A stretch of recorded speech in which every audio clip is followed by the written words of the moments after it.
if you were sexually abused, if you were taken advantage of, or you were very poor, or whatever your story is, deal with your story while you still can. Because at some point, Your story will deal with you. your story will deal with you. In many cases, we'll deal with men later When the their story is already when dealing the with story is them. already dealing with them. Hello, and welcome to another episode of the Conversation Capital. As always, it is the voice of reason behind the microphone. Hi, Bonga. How you doing, girl? Hey, I'm good. How are you? I am awesome, thank you. My name is Ursula Mariani. A few episodes ago, if you guys haven't seen it, you guys should go check it out before we get to this one. We spoke about whether abusers can be reformed. And the engagement, the comments, we said, actually, this is a topic that we need to delve into. That being said, we were like, okay, who's the perfect person to talk to? Who better than somebody who counsels couples? And so we've got couples counselor Danny Vambili. Hi, sir. How are you? I'm good. How are you, Ursula? I'm great. Thank you so much for coming. Yeah, man. We really I love this appreciate- platform. Thank You guys are talking. And finally, I see the ghost, guys. I see the ghost. She's blonde. Thank you so much, Danny. Thank you for coming through. And so, Awesome. the question then would be, Reformation and just maybe touching on couples counseling. If you could, tell us a little bit about yourself, and then we'll delve into the topic. All right. So my name is Danny Vambili. I am involved in couples counseling. It's actually quite interesting, growing up in the church, I kind of found that we wanted quick solutions. If you've got a problem, people would rather pray it away than actually create a space where you can talk about it, And the amazing thing for me was I began to ask questions and really want to know if there are foundations that cause people to behave the way they do, and amazing thing is later on in life, found myself this wife, together we began to create that space, where people could come and get behind the problem, because sometimes we want to deal with the leaves of the tree, but the tree has the roots, so you want to get down and understand why people behave the way that they do. So we've been doing it for more than 10 years, and it's been great. It's been great. That's amazing. Sure, that's amazing. So you've been couples counseling with your partner? Yeah, couple counseling with my partner, really nice. That's lovely. Yeah. So stepping into reformation of abusers, have you ever been in a situation or case where you see this couple where there's, physical, verbal, emotional abuse? Do you think there is redemption? Well, my question is always who's asking? Wow. Yeah, who's asking? Because if you are a woman in that situation, let's say if you're not married, I always treat married people differently from single people, and married people with children differently than married people without children, because those relationships are all different. So if you are a single woman and you are in an abusive relationship, my first aim will be to get you out. Why? Because you still can get out. But what I've also learned is single-minded people, okay, let's say single people tend to want what they want. Okay, so if I am attracted, and this is a very strong statement, but there are people who are attracted to abusers. And they want you to say the person can change in order for them to stay in that relationship. So you need to be able to identify who is asking the question and what is the intent behind the question being asked. Do you want me to say it will change so you can stay there longer? Are your family trying to get you out? And, is the writing on the wall, but you're not trying to use the counselor in order to not make the decision that leads you out of it, But can people change? Yes, people can change. Does it happen often? Not necessarily. Sure. It's a choice, and I'd like to use the concept of a courtroom, you know, to get a conviction on someone, we have to convict. To convict, you need to convince, and you don't just convince, you bring arguments. So you're going to have witnesses, people that have been part of the situation, and then you're going to have the judge there and other lawyers, and you have to convince them into a conviction. But it's information. What happened? How did it happen? Is there a way forward in this? Was this intentional? And it always goes down to intent. Now, what I have found is human beings are very interesting people. We can be condemned without being convicted. So I can, if I'm an abuser and I physically harm someone, in that moment I can feel bad. I'm seeing blood, or the person is hurt, or I'm afraid of losing them. In that moment, the condemnation, the bad feeling I feel can lead to me saying anything. You can promise this won't happen again. This will be the last time. You made me do it. All of that is coming from a place of condemnation. But it's not that you've sat down with information that you've processed that have convinced you to now do things differently. So we have to be so careful when we begin to speak of change to really consider if the person has some new conviction versus condemnation. versus condemnation. Is it momentary? Am I trying to not have you call the cops? Or Am I trying not to lose you? am I trying not to lose you? Do I want to keep you in this moment? So because of that, I'll say anything. And then the same goes to the victim. Do I want to believe you? You said something that, I'm struggling to process it, but maybe I'll let me give you the opportunity to elaborate on it. When you say that single people are the ones that are most likely your advice, your first point of call is to say leave because they still can leave. Yes. That can be considered quite a difficult thing to say.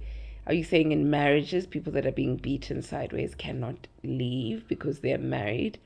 I'm saying marriage is very complex. That when you bring two families together, it's not just as easy as I'm gonna get up and go. You get me? So the first step is always to try to fix. Whereby if you single, no one knows you on the other side of the family. You don't have children with the person, hopefully. We would rather get you out of that. I hear what you're saying. When you look at... you're saying the burden to try to fix something does lie more on a married couple. Yes. There's a higher level of commitment. If someone hasn't taken time to make an honest, we always say honest woman, an honest man of you. Make an honest man of him. An honest man of I me, love that. Yeah. Then you don't owe them that much. There's no family that has entrusted you with their child. I look at myself before I married my wife. There's a conversation I had with her father that stays with me. That another man entrusted me with their child. So does this mean we don't have problems? Of course we have problems, and I don't think it will ever stop. But that as a man, you've given your word to another man, and another woman, her mother. So it's more weighty than someone you've met in the streets and you've kissed and now they're smacking you. It's not the same. Okay. now skip forward to situations where it is a married woman and a married man, and there is abuse involved. Do you have testaments where you can say, yes, you've seen some people turn around completely and live different lives? You've already said not likely. You've already answered to say not likely. Yeah. But do you have stories where you've seen an abuser just do a 360? Oh, 360 is back to the other way around. 180. 180. Do a 180. Wow. So I have actually the most interesting part about this question is there's a couple my wife and I follow. They've created a platform called, I believe, X Messenger. And they started off in a very physically abusive relationship. Both husband and wife. They were like, guys, in our house, we threw things at each other. We were physical. And today they restore a lot of marriages, But I'm very careful with this topic because I understand the repercussions, It and could keep an abusee there. As you mentioned at first, who's asking? who's asking, what is the intent? I've found as men, so if when we say abuse, the assumption is always men. So I'll start with men, then we'll come back with women because the women one is even more complex. Okay. Men have a very big problem in general. We don't talk. So a lot of what you guys even quote about men comes from other women. Men are like this, my friend. Men do this, men do that. And And men are like, oh, yeah. actually, they don't even say, oh, yeah. Men just look at you and still don't talk. They don't correct. They don't engage. Because we know when it comes to speaking with women, we can't keep up. At some point, for every 100 words, you're going to hit us with at least 500. So at some point, we just like, okay.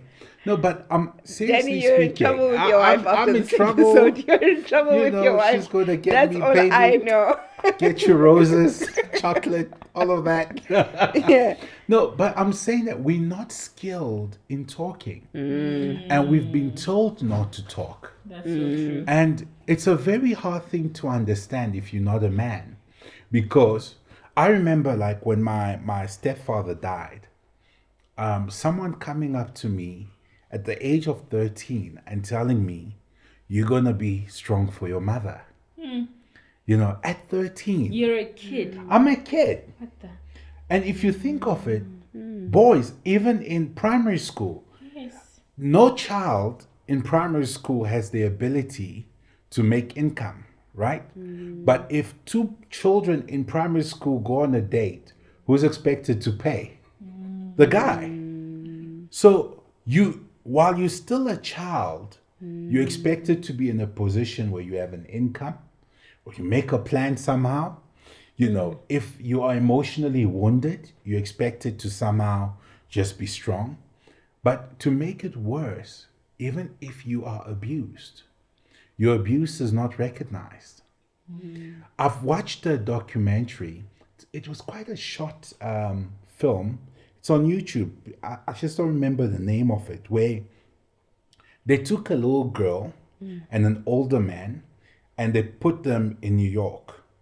And right in one of the busiest intersections, and they set it up in such a way that the little girl was getting married to this older guy. As soon as people saw that, they started coming to us, what's happening here? She looks too young, and when the guy would say, no, we're getting married, ooh, people were ready to defend and get that girl out of the situation. Both man and woman, they didn't care. And then guess what? They did the same thing, the opposite. They put a little boy and an older woman. And guess what? Some guys were even telling the guy, that little boy, you the man. How did you do that? How did you get such an older woman? Are you hearing me? So even when a boy is being abused, it's not acknowledged in society as abuse. So I once made a list of how many Hollywood male stars have been sexually abused. The list was long. From your Tyler Perry's, and then when you go and you check the details, you'll find it's older women who know they can take advantage of that boy without him speaking. Now, if you, and I'm going to just ask maybe both of you, if you were to leave your child with a neighbor, let's just say you have an emergency and there's a male and a female neighbor, where are you more likely to take your child? Hands down. Definitely. Hands down. Hands down, The woman. the woman. So women are given a pass as being safe. Men are immediately, if you're a black man, it's worse. Yes. We are first guilty before Guilty till proven innocent. Yeah. guilty till proven innocent. Now, you as a guy no longer know when you are innocent. If an older woman took advantage of you as a boy, you wouldn't know that you are innocent and she is the aggressor. As you speak about that, on social media, it's been popping up a lot where men narrate their stories to say, actually, I was raped. Yes. I was made to feel like I'm being turned into a man, Yes. or this is a wild experience. I'm with an older woman, Yes. but actually, this was a nanny taking advantage of me, or a neighbor taking advantage of me. Especially because it's made to seem like a rite of passage of some sort, Yes. that you've attracted this older woman. Yes. But actually, I had no agency in this situation. Yeah. And a lot of men, as they grow older, they realize I was actually harassed. This was not normal, what I went through. So you're absolutely correct.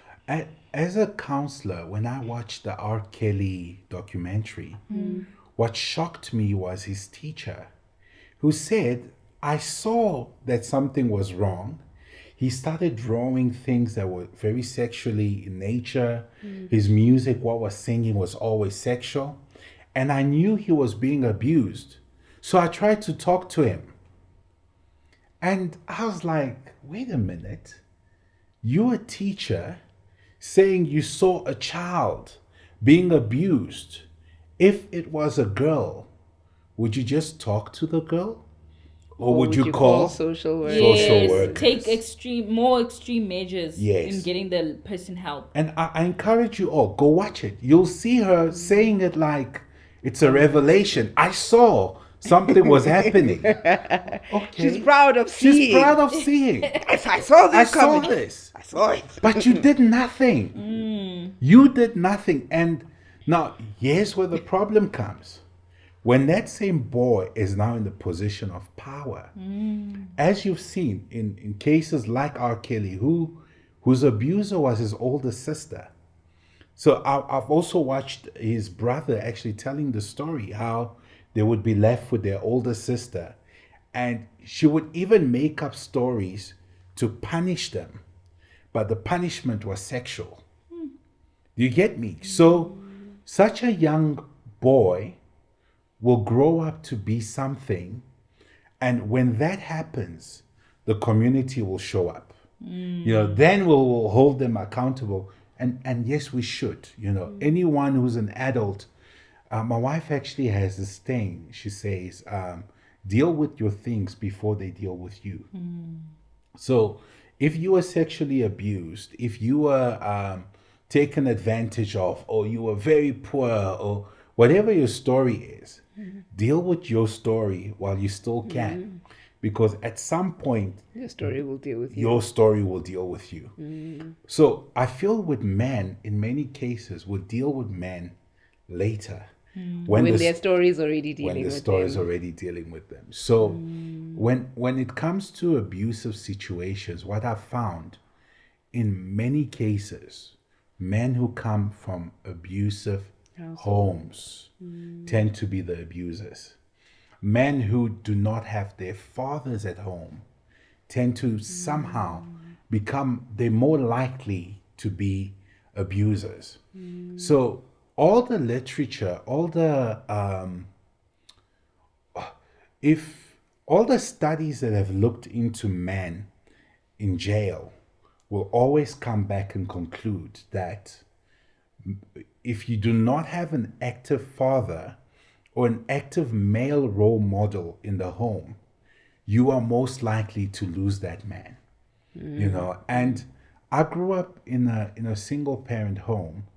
The only way I can explain it, so I know I mentioned my stepfather, my mom later got remarried, which was an absolute blessing for me because I got to see with my own eyes how a man treats a woman. And there's things I began to do with my wife, which were just automatic. My parents would disappear, you know, come back after 2 days.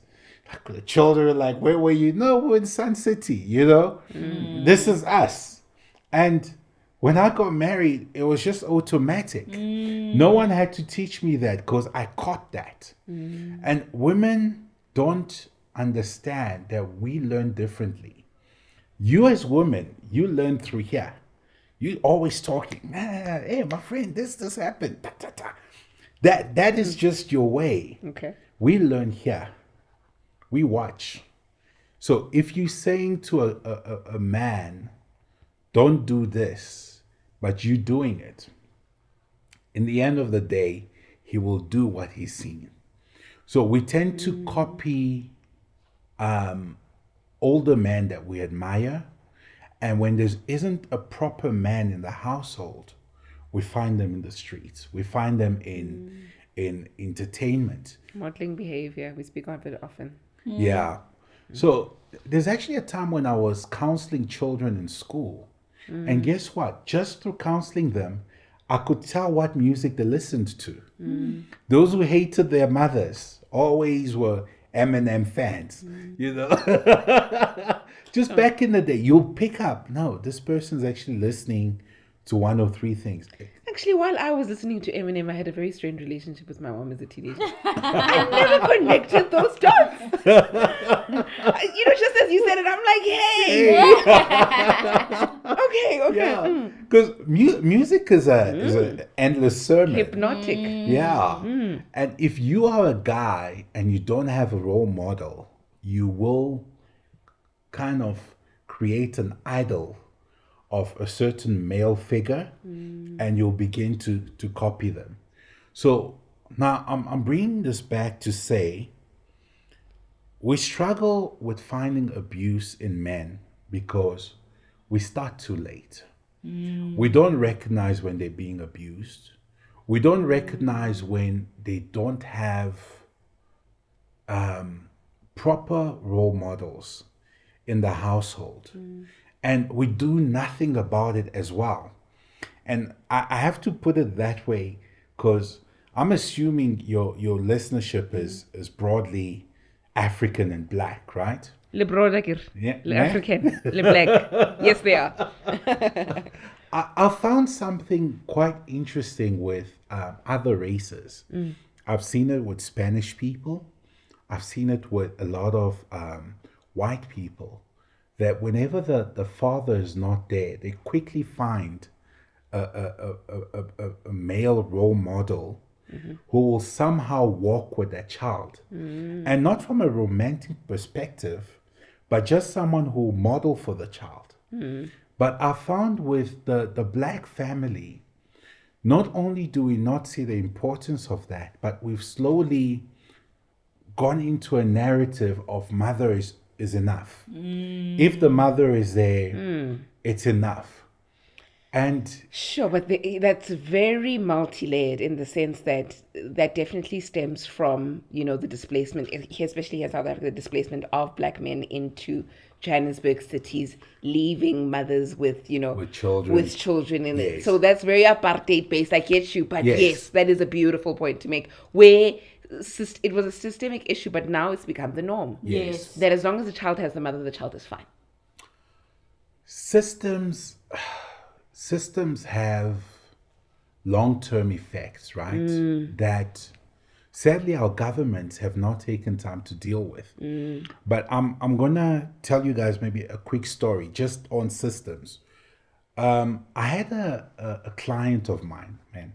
I'm not going to mention anything about her, but a very wealthy person who was invited to go to a neighboring country, and she just said she wouldn't. She was afraid, and it shocked me. So I was like, but you're being invited, and it was by someone very, someone in government. I'm like, that would be the safest place for you. Then she said, no, I'm just afraid to leave the country. What if something happens to me? And I was like, oh, apartheid. Then we sat down and I began to show her. So abuse or trauma is always passed on through words, okay? Yes. And in South Africa, there was a time when people disappeared, and whether they were killed by the apartheid government or they actually went into exile, Hiding, yeah. the story was the person went out And and didn't never come back. came back. So as I spoke to her and began to ask her questions, she realized, she was like, dude, I am now seeing I've got uncles who never came back. And this idea has stuck with me. So we unpacked and cut a long story short, within a week she got a passport. It reminds me And- of our relationship No. with dogs. Yes, Yeah. we've talked about it in another episode, Yes. South Africa's relationship with dogs. But to be honest, I've never ever connected the dots with regards to South Africa's relationship with traveling. Yeah. Yes. And people can easily listen to this and be like, Ursula, we travel. No. Definitely we're entering into it. I remember I was sitting on a flight to Nigeria next to a Kenyan. Yes. And the Kenyan said, what are you going to go do tonight? I said, I'm going on holiday. He said, no. So, I'm South Not a South African. It's not South And he African, laughed. yeah. You know. Then Yep. eventually got like that, I'm half Malawi. And he said, I knew it. Yeah. I knew You it. can't You be can't South be African. something, And it just, I've never ever, I've known that the culture is there, especially traveling to other African countries. That's definitely not a big thing for South Africans. Yes. But I've never connected as to why. But it goes back to that exile concept that people left and And didn't never come came back. back. Come back. So a lot of people's parents, when they tell them they're going to leave, the first thing is, what if something happens to you? Yes. And they don't even know why they're saying that. Yeah. And I remember in this particular case, we examined the country she was going to. We looked Safe. at the crime rates. I'm like, sis, you're probably going to die in Pretoria before you die anywhere in that country. But I'm bringing this home to say, even that concept. Shout out to Victoria. We still love you guys. Pretoria, we're with you. This concept of women raising children alone, we need to revisit it and its origin, because there's no birth that happens without the involvement of both. There's no birth that happens. So that's nature telling us something. But we've not examined the role of our history into where we found ourselves and how to readdress that. Because boys need men. Boys learn from men. Boys copy men. And if the man is not intending on building a family or being an example for that boy, it will do more damage for that boy than you can ever imagine. And that's why it's easier. I don't know, there's Dr. Jordan Peterson. He touches a lot on topics that have to do with boys. And suddenly he has a following. And people can't understand it. It's because if you look at the current environment, there's just so much fatherlessness that we are, as men, looking for male voices. We're looking for male voices. I remember at the age of, I believe, 18, I'd come back from America, and this was just after matric. And I tried to speak to my mom regarding what I was thinking about my future. But a woman who loves a child has this idea of protection. So every time I engaged her, all I kept hearing was protection, safety. You can't. What if something happens to you? And I actually want someone to tell me, go try it. Go face the danger. You might not die, but you might die.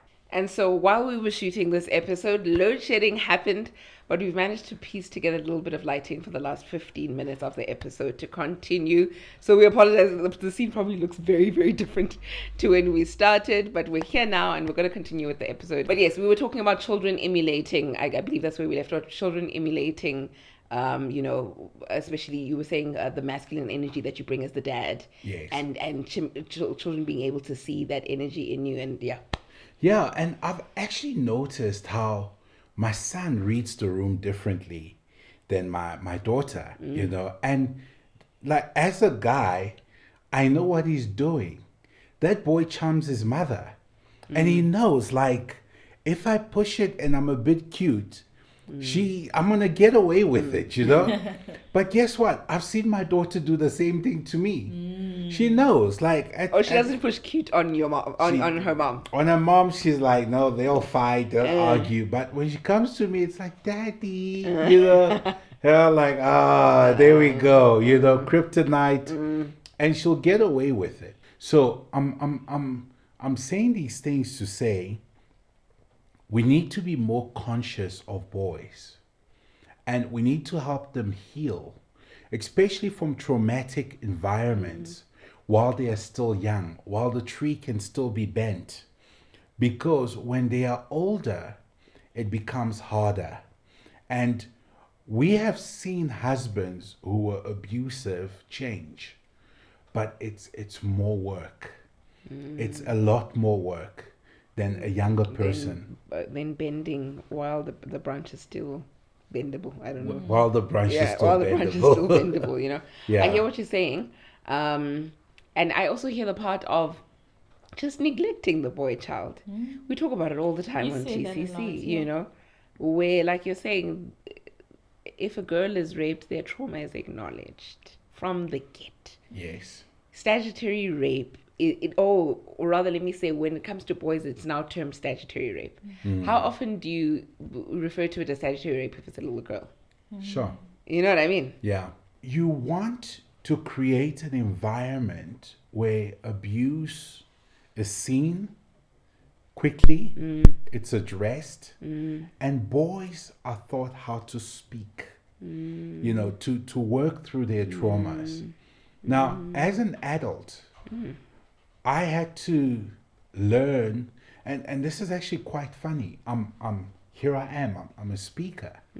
But when I got married, I had to realize that it's harder for me to speak my emotions, and had to begin to learn.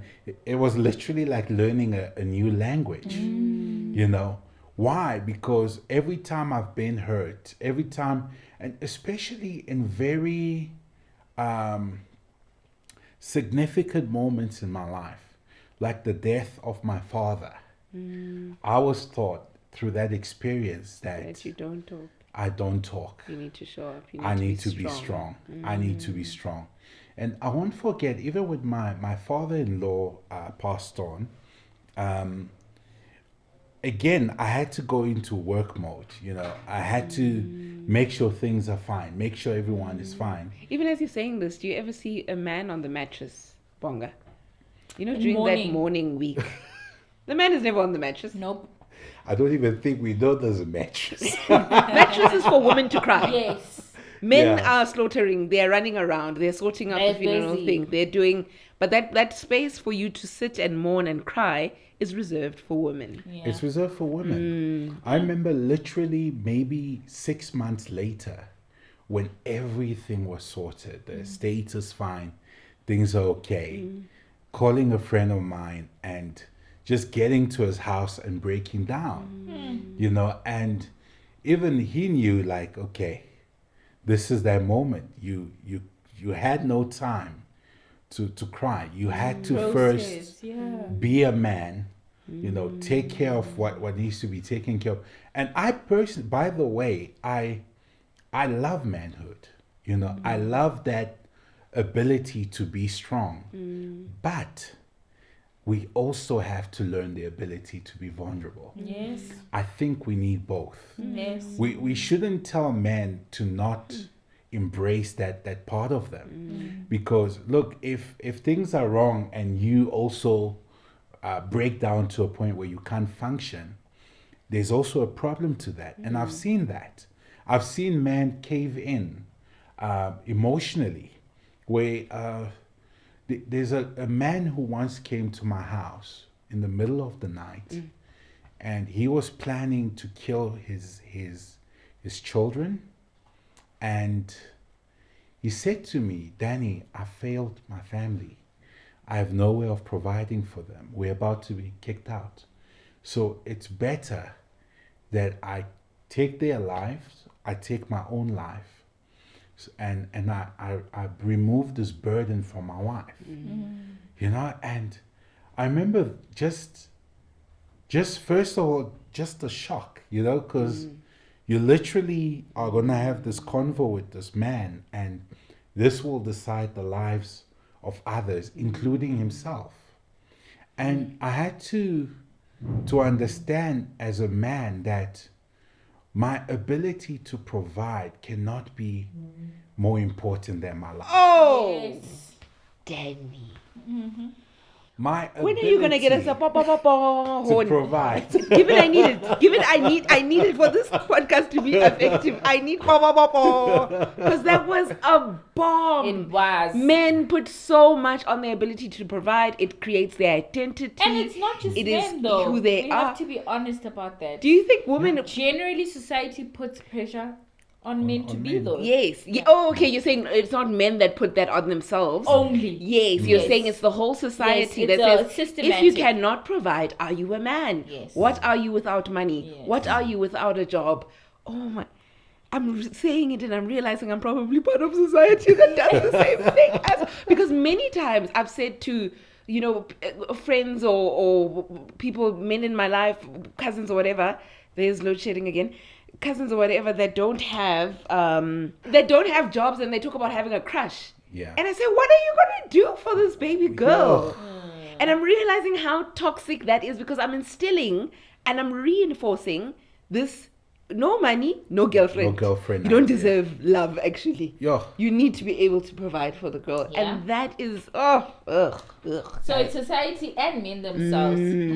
It looks like we have it all as men, but the truth is, from a very young age, you are told, we don't have the option of, follow your dreams. If you don't make it, marry a rich woman. Yeah. You marry a rich woman, people are looking at you funny. Like, dude, you're supposed to be. Do you get me? It's so we are not even allowed to speak on the table. And this is something as a man you notice. Like, if there's a family gathering and there's a young, successful man who has the money to make a difference, he's asked. So What do you think? What do you think, Tabo? I mean, people speak And- about this all the time. Like, finally, my opinion matters. I'm Yes. part of meetings now Yes. because I have some money and I have a job now. Yes. But don't you think this is not what we were talking about abusive and being, but we had to get into it because I'm never going to miss an opportunity to delve into this conversation. I love this conversation. But don't you guys think the collateral comparison to that would be a married woman? A woman only has That you a have voice once a she say gets now. married. Yes. You have a say You can have as much money as you want as a woman. But when you're single and Yes. you're single in childless West, you're just somebody who hasn't scratched the surface of life, and you actually have no capacity to communicate and to give your opinion in a meeting. Right? And so these are I'm not taking away from the man's struggle, but if we're going to collaterally just look at the two struggles we have in society, women, it will be this thing where until a man makes you an honest woman, you have no right to say anything. And then men, as soon as you don't make a brown cent, or not enough brown sense. Sure. There's just no capacity for There's you no- to. yeah. What are you saying? What do you have to tell us? On what basis? On what basis do you have to share these things with us? It's weird. I've learned to not comment on women's experiences because I don't know. That's good. You know, I don't know. But as for men, I know Shem. I've seen that older uncle shrink back because he knows he has nothing to offer beyond what he can do. You know, and those things speak to you as a man. You know that you have to become or you are not. You know, you have to become or you are not. This just reminds me during ceremonies or any event or so forth. It's people of a certain class that will do all the hard labor. Just Yes. because you can't, you have Yes. to Make up even, for it yeah, with even the kids of the whole concept of rich auntie walks in and she Yes. doesn't peel and she chop. doesn't do anything Because she just- came with the vegetables, darling. Yes, How am she I came coming with with the the vegetables and alcohol. chopping them as well, Yes. darling? So it reminds me of that as well, that you have to be like, okay, I can't do this, but I need must to. do Yes. the hard labor. Hey, but also, doesn't it point towards being a valuable person, guys? Is that necessarily? You need to bring value to this world. But You're not a pet and you're not a child. but why does our, like, for me the issue is our value lie. Why when now that brings the money, can't you also do the hard labor? Why do we measure value? Because me bringing the money means that I did the hard labor somewhere else. Yeah. Me bringing the vegetables to the gathering means that I probably have a hectic 9 to 5 or whatever. That's the assumption, right? Perhaps you that's peeling and chopping don't have a 9 to 5. That's why So you of can course say I'm that. tired. Why are you tired? But there's also someone who's doing a 9 to 5. It's just that the 9 to 5 is not as Yes. hefty in Yes. salary, so I can't Exactly. offer Yeah, my yeah, help. yeah. But I'm no different to you. I have a 9 to 5 as well. I'm also tired. Yes. You Hey. know? Hey. So it's like This already why sounds does like your it 9 to already 5 sounds like a family argument. I'm so sorry, am I speaking too loudly? It already sounds like I'm those just- family arguments over wine. But okay, snapping back to reform abuser, if you're going to give somebody, just one or two pointers, they're in an abusive relationship and it's left or right for them, and you want them to make a critical decision. I'm also trying to bring it back to the abuse conversation for somebody who clicked on this to find out more about abuse because they're currently facing a situation. And as somebody who's been a counselor, are there quick giveaway traits that this person is somebody that can be convicted and reformed? Or how do you spot that I'm dealing with somebody that's willing to change and could change versus I'm dealing with somebody who knows how to manipulate me and my emotions into thinking that they will change and they will not, which is most often the case. Yes. Okay, this is going to be, it's a long convo, but we'll sum it up. Get someone else who's professional involved, not your friends, not your just your family, because sometimes your family also benefit from that situation. But get a professional involved and someone who's not biased, especially if you're trying to fix a certain gender. Get someone of that gender who can hold them accountable, because there's just a way they can read them.